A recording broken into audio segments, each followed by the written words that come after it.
Good day, sir. I am gathering info on Acts chapter 20 verse 7.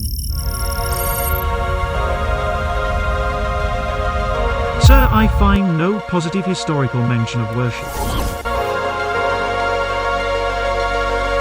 Actually, sir, it looks like they were eating food.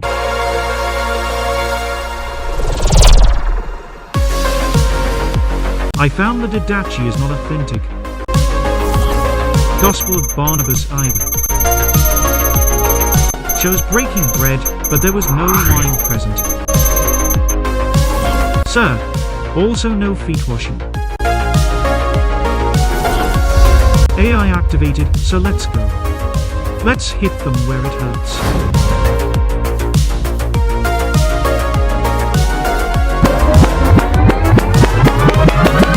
Adventists, including Ellen G. White, Stephen N. Haskell, and many traditional denominational theologians, consistently argue that Acts 20 verse 7 does not provide biblical grounds for the sanctification or weekly worship of Christians on Sunday, maintaining instead that the seventh-day Sabbath, Saturday, is the authentic, divinely appointed day. Their position is founded on biblical, historical, and doctrinal arguments, with their main proofs outlined below. Hashtag Ellen G. White's position. Ellen G. White declared that the shift from Sabbath to Sunday worship was a result of papal and pagan influences, not apostolic or biblical authority. She claimed, the biblical Sabbath, the seventh day, remained the day sanctified by Jehovah and was not changed or abolished, either by Jesus or the apostles. Sunday observance was introduced later through church leaders accommodating pagan sun worship traditions and asserting papal authority. Worship on Sunday is described as giving homage to an institution that rests solely upon the authority of the Roman Church and not upon scriptural command. She repeatedly warned that the final test of loyalty to God in end-time events would hinge on allegiance to His law, particularly the Sabbath commandment, the fourth, which she saw as the true sign or seal of God in opposition to the mark associated with Sunday law enforcement. Hashtag Stephen N. Haskell and Pioneer Adventist Arguments. Stephen N. Haskell, an early Adventist leader, concluded after careful biblical study that only the seventh day, Saturday, was established as the Sabbath, and that all claims for Sunday as a holy day rested on tradition or later institutional authority, not on explicit biblical precept. Haskell and his contemporaries rejected Sunday keeping, arguing that the New Testament does not command or even imply a change from Saturday to Sunday worship.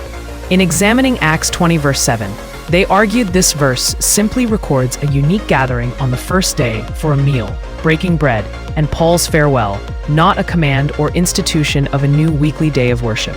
Haskell specifically wrote that the Bible has never said anything in favor of Sunday keeping, and that all points justifying Sunday worship are found to be without solid scriptural foundation. Hashtag Adventist Theological Proofs regarding Acts 27.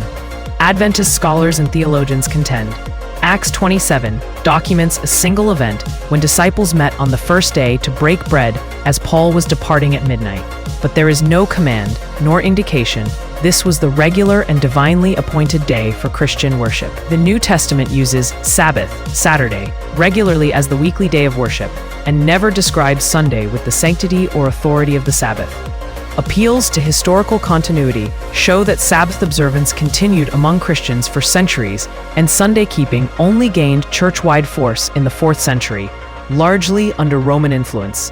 Hashtag Conclusion. The consistent position among Ellen G. White, Stephen N. Haskell, and leading Adventist theologians is that Acts 27 does not authorize Sunday as a day of worship. They maintain that the seventh day is the true Sabbath, and all attempts to prove otherwise rest on church tradition, not on the authority of Scripture or apostolic examples.